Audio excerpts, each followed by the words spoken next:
warahmatullahi wabarakatuh. Perkenalkan, nama saya Anissa Widya Astuti, CGP Angkatan 10 Kabupaten Pemalang dari SDN 01 Jatingarang, beserta beliau Kepala SDN 01 Jatingarang.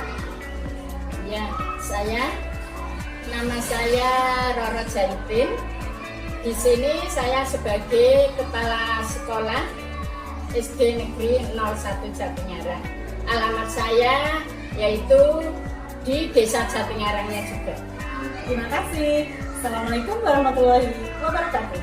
Waalaikumsalam. Hari ini Ibu kabar Bu Jaitin. Alhamdulillah Bu. Hari ini saya sehat. Ya, terima kasih Bu. Pada hari ini saya akan mewawancarai Bu Jaitin selaku Kepala Sekolah karena saya sedang mengikuti pendidikan guru penggerak pada modul 3.1 yaitu pengambilan keputusan berbasis nilai-nilai kebajikan. Kira-kira langsung betul Ibu? Ya, Bu Anis. Ya, nanti saya akan membantu, saya akan berusaha semampu saya. Ya, terima kasih. Jadi begini ya Bu, selama Ibu menjadi guru ataupun menjadi kepala sekolah, itu adakah suatu masalah yang Ibu hadapi sebagai pemimpin, di mana masalah itu menimbulkan dilema dalam penyelesaiannya? Jika ada, boleh enggak Ibu menceritakan kepada saya beserta cara penyelesaiannya? Ya, yang namanya masalah itu pasti ada Bu. Belum lama ini juga ada masalah.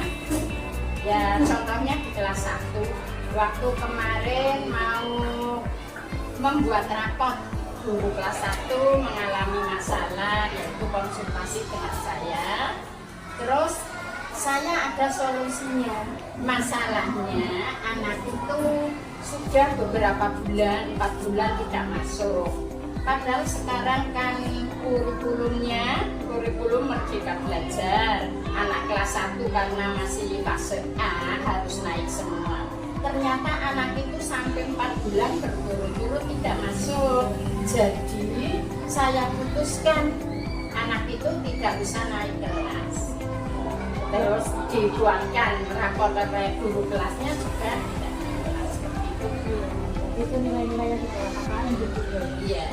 Kemudian selama ini bagaimana Ibu dapat mengidentifikasi kasus-kasus yang Ibu hadapi atau yang merupakan dilema etika atau ujian moral itu? Ya, biasanya sih saya lihat kasusnya dulu Bu. Jika kasusnya berhubungan dengan ranah hukum, berarti itu termasuk kasus rujukan moral. Tetapi jika kasusnya tidak berhubungan dengan ranah hukum, itu namanya dilema etika. Apabila jika dampaknya memang benar di satu sisi dan benar di sisi lainnya, itu sudah dapat dipastikan namanya dilema etika. Seperti itu. Dilema etika ya Bu ya. Terima kasih. Terus selama ini bagaimana Ibu menjalankan pengambilan keputusan di sekolah Ibu, terutama untuk kasus-kasus di mana ada dua kepentingan yang sama-sama benar atau sama-sama mengandung nilai kebajikan? Menurut saya sih Bu, lebih memilih nilai-nilai kebajikan yang harus dijunjung tinggi. Karena dengan menjunjung nilai kebajikan seperti keadilan maupun kejujuran, itu akan membawa kebenaran itu sendiri, dan kebenaran itu sendiri akan mengikutinya. Bagus sekali ya Bu ya. Kemudian langkah-langkah atau prosedur seperti apa yang biasa Ibu lakukan selama ini? Untuk masalah seperti itu Bu, biasanya saya memerlukan 3 tahapan. Tahapan yang pertama, saya mengkonfirmasikan dulu kepada yang berkepentingan. Terus tahapan yang kedua, saya berdiskusi dengan Dewan Guru serta karyawan SD. Nah, tahapan yang ketiga, biasanya saya merefleksikannya itu kalau saya ada di posisi mereka, hal seperti apa yang saya inginkan atau saya diperlakukan seperti apa, itu diterapkan pada diri saya. Sangat luar biasa ya Bu, langkah-langkah prosedur yang sudah Ibu lakukan pada masalah yang sudah dialami dan Ibu harus mengambil suatu keputusan. Kemudian hal-hal apa yang selama ini Ibu anggap efektif dalam pengambilan keputusan pada kasus-kasus Dewan Etika? Saya rasa semua akan efektif jika kita mengkomunikasikannya dengan baik kepada semua pihak yang berkepentingan, sehingga mereka tahu apa yang terjadi kepada kita dan kita tahu apa yang terjadi kepada mereka. Jadi kolaborasi kerjasama dengan orang tua ya Bu ya, berkomunikasi selain itu juga sama Dewan Guru lainnya. Kemudian hal-hal apa saja yang selama ini merupakan tantangan dalam pengambilan keputusan pada kasus-kasus Dewan Etika? Kalau tantangannya Bu cuma satu, yaitu jika tidak adanya keterbukaan dari salah satu pihak. Jadi kasus-kasus dilema ini membutuhkan keterbukaan dari semua pihak dalam mengambil keputusan. Jadi dalam pengambilan keputusan ini harus terbuka ya Bu ya, ya seperti itu. Kemudian apakah Ibu memiliki sebuah tata atau jadwal tertentu dalam sebuah penyelesaian kasus jalinan etika? Apakah Ibu langsung menyelesaikan dalam waktu di tempat atau memiliki sebuah jadwal untuk menyelesaikannya? Terus bentuk atau prosedur seperti apa yang Ibu jalankan? Kalau masalah jadwal tertentu mungkin tidak ada Bu, tapi kalau prosedurnya jelas ada. Seperti kasus yang saya sampaikan tadi, saya memerlukan diskusi terlebih dahulu dengan Dewan Guru dan dengan staf karyawan sekolah. Dua langkah itu saya ambil untuk mencari solusi terbaik bagi semua pihak. Seperti itu ya Bu, sangat luar biasa Bu untuk solusinya. Mudah-mudahan nanti saya juga bisa meniru apa-apa yang sudah dilakukan dalam pengambilan keputusan Ibu Jaidi. Kemudian adakah seseorang atau faktor-faktor yang selama ini mempermudah atau membantu Ibu dalam pengambilan keputusan dalam kasus-kasus dilema etika ini? Intinya kita itu ya Bu ya, selalu membangun jaringan komunikasi yang baik dengan banyak pihak. Kita juga harus membangun rasa empati kepada orang yang bekerja sama dengan kita. Dengan demikian, kita bisa bekerja sama dalam mewujudkan pendidikan yang baik dapat terwujud. Mungkin seperti itu. Terima kasih Bu, berarti harus ada keterbukaan, kemudian empati juga ya Bu, rasa kepedulian sehingga nanti akan terwujud pendidikan yang aman, nyaman seperti itu ya Bu. Kemudian ini pertanyaan yang terakhir ya Bu, dari semua hal yang telah disampaikan, kira-kira pembelajaran apa yang dapat Ibu petik dari pengalaman Ibu mengambil keputusan dilema etika itu? Ya, itu Bu. Biasanya saya berkonsultasi atau rembukan dengan Dewan Guru untuk mengambil keputusan, terutama yang berhubungan dengan pendidikan. Kita rembukan, tidak saya ambil sendiri Bu, tapi rembukan dengan Dewan Guru dan karyawan sekolah. Anu ya Bu ya, apa ya istilahnya? Yaitu untuk kolaborasi saling terbuka dengan semua warga yang di sekolah, terutama guru ya Bu ya. Terima kasih ya Bu sudah berbagi untuk pengalamannya mudah-mudahan nanti saya bisa mengambil ilmu yang sudah saya dapat dari Ibu Kepala Sekolah ya. Terima kasih untuk waktunya. Assalamualaikum warahmatullahi wabarakatuh. Assalamualaikum warahmatullahi wabarakatuh. Perkenalkan, nama saya Anissa Widya Astuti, CGP Angkatan 10 Kabupaten Pemalang dari SDN 01 Jatingarang. Bersama beliau. Assalamualaikum warahmatullahi wabarakatuh.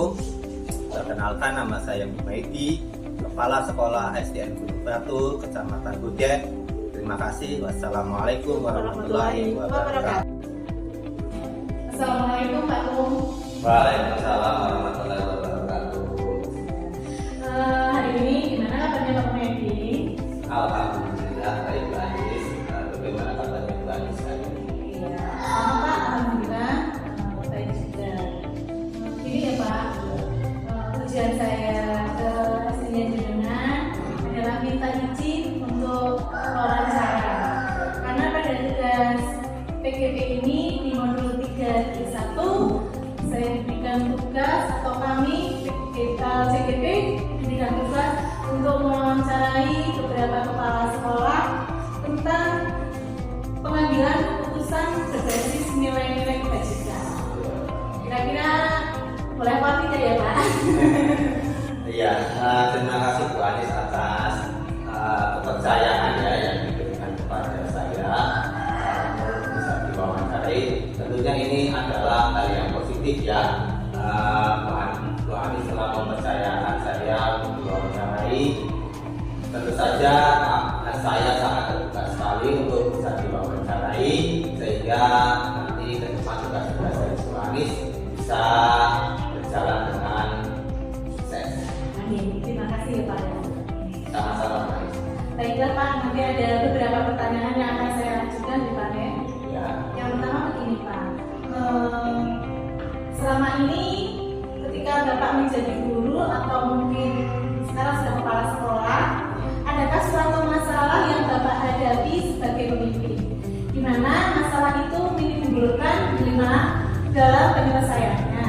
Jika ada, boleh nggak Bapak menceritakan kepada saya beserta cara penyelesaiannya?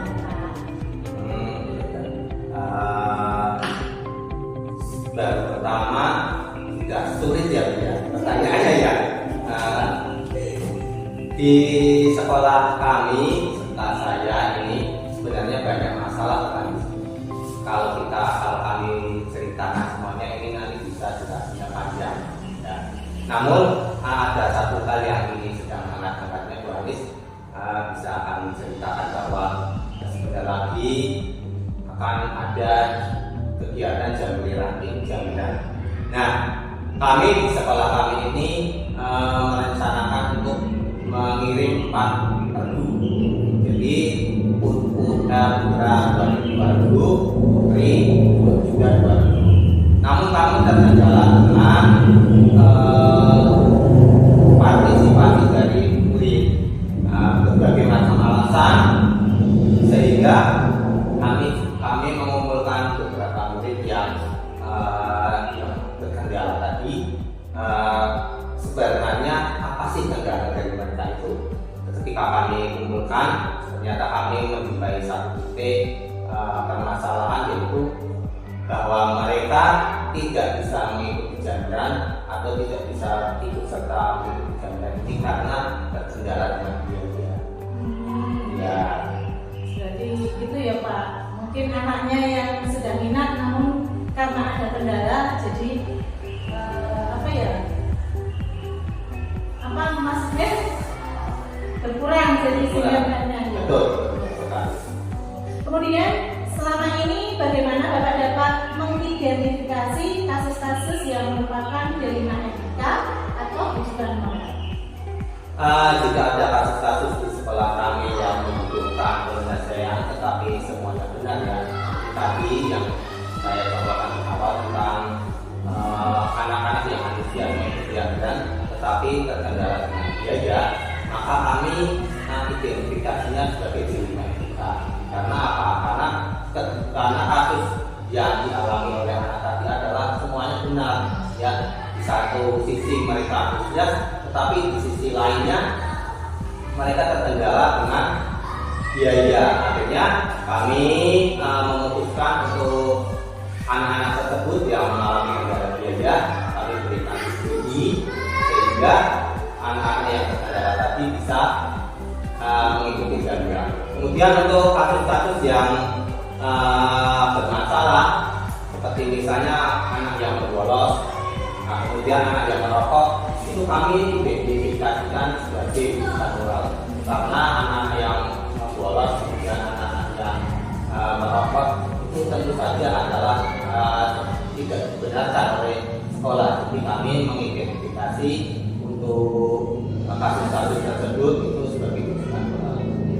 Ya, terima kasih Bapak.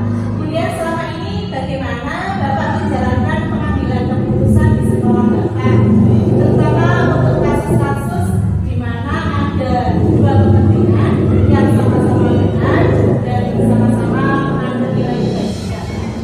Oh iya, tentunya dalam mengambil salah satu keputusan yang semuanya benar itu tidak mudah manusia.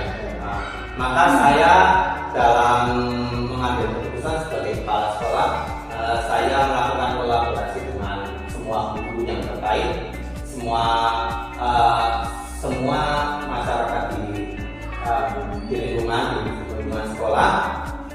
Kemudian kami melakukan kolaborasi, kami melakukan saling tukar pendapat sebagai bahan pertimbangan, sehingga keputusan yang kita ambil pada akhirnya nanti itu bisa meminimalisir dampak yang terjadi. Ya, sehingga pengambilan keputusan tadi itu bisa diterima oleh semua pihak, tapi dampaknya itu yang paling sedikit. Ya, bagus sekali ya Pak ya. Kemudian langkah-langkah atau prosedur seperti apa yang biasa Bapak lakukan selama ini? Prosedur atau langkah-langkah kami dalam menyelesaikan dilema etika tadi ya, Bu Anis ya.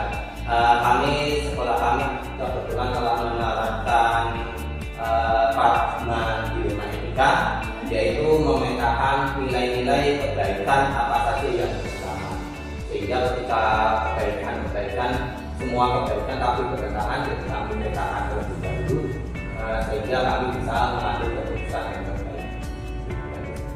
Bagus sekali ya Pak, langkah-langkahnya sudah maksudnya memetakan seperti itu ya. Kemudian hal apa saja yang selama ini Bapak anggap efektif dalam pengambilan keputusan pada kasus-kasus dari etika Pak? Sesulit apapun keputusan yang diambil harusnya untuk permasalahan yang sama-sama benar, sebagai seorang pemimpin, keputusan yang saya ambil tentunya bukan untuk menyenangkan orang lain, bukan untuk menyenangkan sekelompok orang, tetapi untuk menyenangkan atau yang berpihak kepada guru. Jadi keputusan yang kami ambil itu semata-mata demi kebaikan murid itu sendiri. Ya, berarti untuk kepentingan murid ya Pak? Ya, untuk keputusan. Kemudian hal-hal apa saja yang selama ini merupakan tantangan dalam pengambilan keputusan pada kasus-kasus jaringan etika ini Pak? Tantangannya jelas tentu saja ada ya Bu Anis ya. Tentu saja dilema etika itu walaupun benar dengan benar itu tentu saja tantangannya itu banyak sekali. Misalnya ketika anak-anak kita dihadapkan bahwa keputusan ini yang kita ambil belum tentu dari siswanya itu atau wali muridnya itu bisa menerima bahwa keputusan itu yang harus dilakukan. Tetapi karena kami telah berkolaborasi dengan rekan-rekan yang lain dan kami mengambil gambar yang buruk, maka keputusan yang telah kami ambil itu sebisa mungkin harus dilaksanakan dengan sungguh-sungguh. Artinya semua keputusan itu jangan sampai belok, sehingga tantangan-tantangan yang kita hadapi itu alhamdulillah kita bisa selesaikan dengan baik. Ya Pak. Intinya berkolaborasi, terbuka gitu ya Pak? Ya betul sekali. Kemudian, apakah Bapak memiliki sebuah skala atau jadwal tertentu dalam sebuah penyelesaian kasus jaringan etika? Apakah Bapak langsung menyelesaikan di tempat atau memiliki sebuah jadwal untuk menyelesaikannya? Kemudian, bentuk atau prosedur seperti apakah yang Bapak jalankan? Dalam menyelesaikan sebuah masalah yang terjadi di sekolah kami, Bu Anis ya, kami tidak memiliki jadwal khusus, Bu Anis. Berarti permasalahan yang terjadi misalnya saat itu ada masalah, maka secepat itu juga kami berusaha untuk menyelesaikan masalah. Agar apa, Bu Anis? Agar permasalahan yang terjadi itu tidak berlarut-larut sehingga menjadi bola liar yang semakin besar. Nanti akhirnya juga akan mempersulit kita sendiri. Jadi begitu ada masalah, bahwa sekecil apapun kami berusaha untuk secepatnya untuk menyelesaikan masalah itu. Intinya kami tidak memiliki jadwal khusus, hanya saja ketika ada masalah secepatnya kami akan menyelesaikan. Berarti langsung diselesaikan ya Pak, tanpa menunda-nunda, selagi masih bisa diselesaikan di tempat itu ya Pak? Ya betul, kami dalam menyelesaikan tentu saja mengundang pihak-pihak yang terkait ya Bu Anis ya. Kemudian kita melakukan diskusi bersama-sama. Ketika kita ambil keputusan, maka hasilnya itu adalah keputusan yang bersama. Terima kasih Pak. Kemudian adakah seseorang atau faktor-faktor apa yang selama ini mempermudah atau membantu Bapak dalam pengambilan keputusan dalam kasus-kasus jaringan etika Pak? Betul sekali.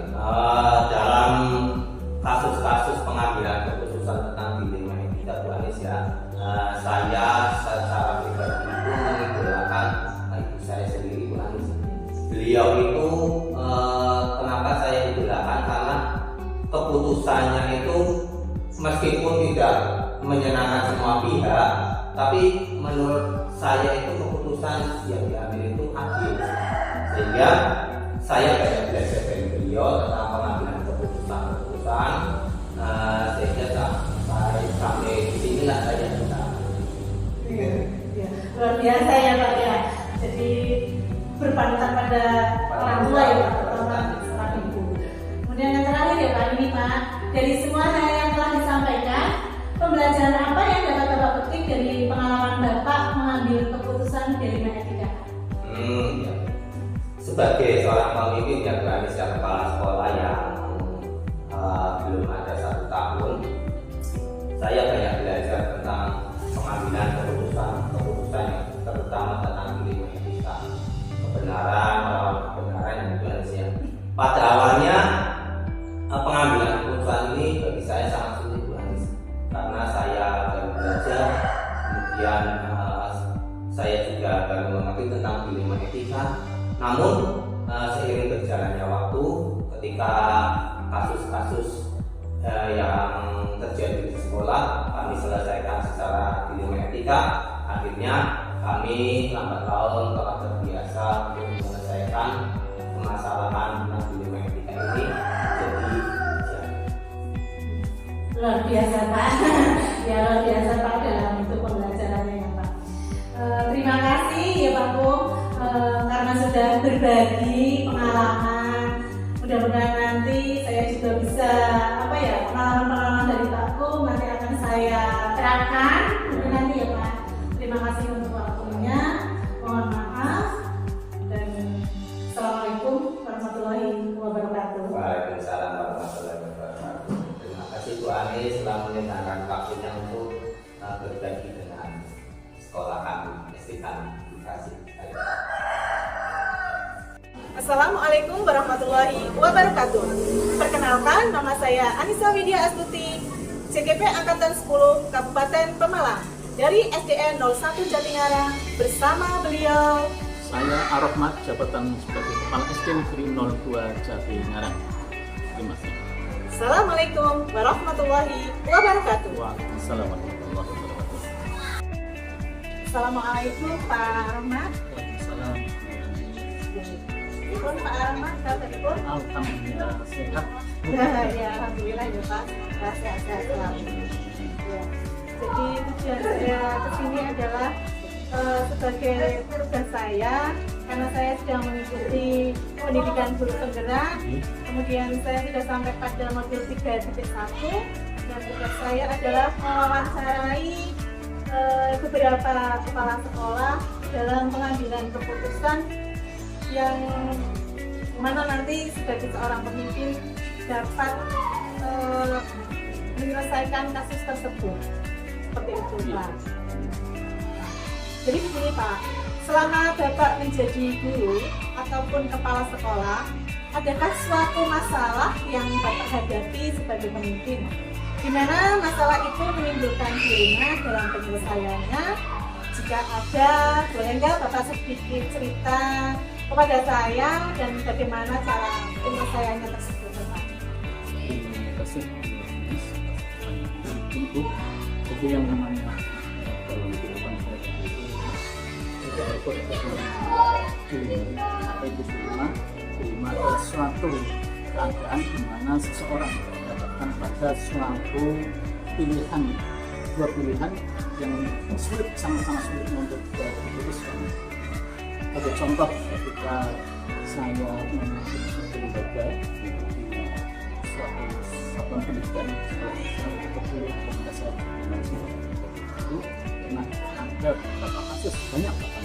Yang satu contohnya adalah ketika ada anak seorang guru yang kebetulan sekolah itu juga. Nah, ini gurunya itu merasa canggung dalam memberikan suatu nilai ataupun apalah. Contohnya begini, sebetulnya anak tersebut itu akademiknya itu ya rata-rata lah, atau mungkin bahkan di bawahnya. Ketika memberikan suatu nilai itu mereka cenderung mau saya beri apa ini, tapi itu Pak anak teman saya dan sekolahnya di sini juga, kemudian mau memberikan mengisi daftar absensi ya, misalnya izin dan padahal anak tersebut sendiri berangkat tapi mau dimasukkan ke rapor sesuai dengan apa, hanya merasa takut atau ya cenderung pada temannya tadi, wah ini anak itu minta alfanya banyak dan sebagainya, itu muncul sebagai masalah. Itu yang dialami Bapak Iya. salah satunya kan. Antaranya. Kemudian selama ini bagaimana Bapak dapat mengidentifikasi kasus-kasus yang merupakan dilema etika atau keputusan moral, Bapak? Jadi memang suatu dilema atau kasus atau masalah itu ada dua macam. Masalah disebut adalah dilema etika, dan yang kedua adalah keputusan moral.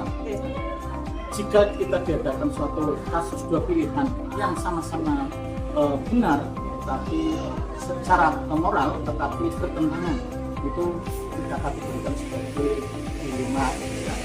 Tapi kalau kita menyelesaikan kasus atau permasalahan di mana ya salah satunya adalah benar, satunya salah, itu kita masukkan dalam kategori keputusan moral. Itu Seperti itu ya Pak ya. Kemudian selama ini bagaimana Bapak menjalankan pengambilan keputusan di sekolah Bapak, terutama pada kasus-kasus di mana ada dua kepentingan yang sama-sama benar dan sama-sama mengandung nilai kebajikan, Bapak? Ini masih belum. Nah, ini memang sangat sulit ya, untuk menentukan satu keputusan di mana kedua kasus itu sama-sama benar. Nah, contohnya misalnya di dalam kita melakukan rapat, kita membutuhkan masukan, kemudian satu mintanya seperti ini, yang satu mintanya dari masing-masing guru. Itu kita yang perlu mengambil keputusan yang baik. Yang pertama adalah dengan uji kebenaran. Mana yang paling benar di antara dua pendapat tersebut, dan juga kita memprioritaskan atau mempertimbangkan kepentingan orang banyak. Tapi nanti keputusan akan harus kita pertimbangkan untuk bermanfaat. Tidak juga kita mempertimbangkan untuk kepentingan murid. Bahkan keputusan yang akan diambil itu nanti bermanfaat. Intinya keputusan itu harus berpihak pada murid ya Pak ya? Jelas. Kita melayani anak-anak. Terima kasih Pak. Kemudian langkah-langkah atau prosedur seperti apa yang biasa Bapak lakukan selama ini? Ya, masih langkah-langkah atau prosedur yang saya lakukan kasus ini 5 ini bisa pertama adalah dengan menelaah kasus. Nah, apakah kasus itu terjadi melibatkan yang bersangkutan atau tidak, kapan terjadinya dan lain sebagainya. Kemudian yang kedua juga mengidentifikasi kasus, apakah ada aspek pelanggaran yang dilakukan oleh yang bersangkutan. Dan langkah yang berikutnya adalah membuat keputusan. Nah, ini yang keputusan ini harus didasari dengan rasa kemanusiaan, kepedulian, juga keadilan. Dan yang terakhir adalah langkah yang terakhir adalah merefleksikan keputusan yang kita ambil dan apakah keputusan tersebut itu dapat diterima oleh semua pihak. Luar biasa Bapak, langkah-langkah dan prosedurnya sudah sesuai ya Pak ya. Kemudian hal-hal apa saja yang selama ini Bapak anggap efektif dalam pengambilan keputusan pada kasus-kasus D5 etika ini Pak? Yang pertama adalah tadi dengan melakukan penelitian jelas. Yang kedua adalah apakah keputusan ini dapat diterima oleh semua pihak. Oleh itu ketika memutuskan suatu perkara, kami selalu meminta masukan saya, terutama ya guru-guru, dan juga kadang-kadang sharing juga dengan kepala sekolah yang lain, baik itu dalam satu tugas, satu gabung maupun dalam tingkat KPKS. Intinya terbuka ya Pak, iya, sama jelas. Ya, selain sama kepala sekolah, guru maupun mungkin ya juga orang tua bisa ya Pak ya. Sangat-sangat bisa. Kemudian apakah Bapak memiliki sebuah tatkala atau jadwal tertentu dalam sebuah penyelesaian kasus D5 etika? Apakah Bapak langsung menyelesaikan di tempat atau memiliki sebuah jadwal untuk penyelesaiannya? Kemudian bentuk atau prosedur seperti apa yang Bapak lakukan? Untuk tata kala atau jadwal sih ini tidak ada. Ketika terjadi suatu kasus ya kita langsung menindaklanjuti kasus tersebut. Nah, caranya ada bagaimana? Yang pertama adalah tadi dengan menelaah kasus tersebut, apakah itu kasus tersebut itu munculnya secara mendadak atau gimana. Kemudian yang kedua ada dengan mengumpulkan fakta yang ada yang terjadi. Kita mengumpulkan fakta-fakta mungkin dari tanya dari teman-teman guru yang pernah bersinggungan dengan hal tersebut. Kemudian kita lakukan musyawarah juga dengan semua pihak yang ada di sekolah, dari karyawan, guru, mungkin juga dilibatkan orang tua. Oh iya Pak, berarti ketika ada suatu kasus Bapak itu langsung misalkan bisa di tempat ya Pak, tergantung kasusnya itu ya Pak ya. Selagi kasus itu bisa diselesaikan maka langsung diselesaikan. Harus menunggu lama-lama. Ya. Kemudian adakah seseorang atau faktor-faktor apa yang selama ini mempermudah atau membantu Bapak dalam pengambilan keputusan dalam kasus-kasus D5 etika Pak? Terima kasih. Jadi ketika kami menghadapkan suatu kasus D5 etika, saja kami tidak bisa bergerak sendiri, kita mengingatkan semua pihak supaya itu dapat berjalan dengan baik. Faktor yang bisa mempermudahkan dalam suatu perkara tadi terutama kita meminta pada guru yang bersangkutan yang membidangi masalah itu dan kesiswaan, dan juga guru mapel, guru kelas yang kita minta pendapat juga kalau lebih luas lagi ya kita kadang-kadang sharing, kita berkomunikasi dengan teman-teman kepala sekolah dari satu gugus. Jadi nanti kan dengan semua itu mempermudah kami dalam memberikan keputusan, mengambil keputusan. Intinya berkolaborasi ya Pak ya. Jelas. Tidak bisa diambil secara pihak gitu. Iya.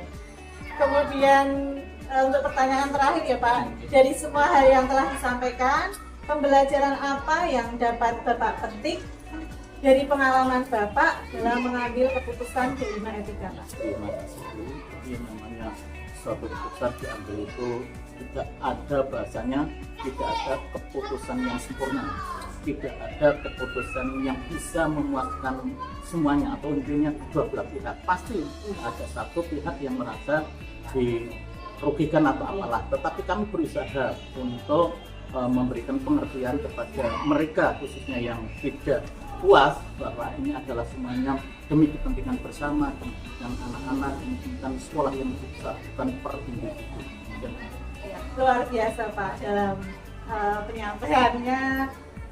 Terima kasih Bapak sudah memberikan saya waktu, sudah berbagi pengalaman, sehingga nanti mudah-mudahan saya juga bisa mengambil ilmu yang sudah Bapak berikan. Amin, amin, amin. Terima kasih untuk wawancaranya ya Pak. Semoga Pak Ar-Rahmat juga sehat selalu dan terus. Terima kasih atas doanya. Itu saja ya Pak. Assalamualaikum warahmatullahi wabarakatuh. Waalaikumsalam warahmatullahi wabarakatuh.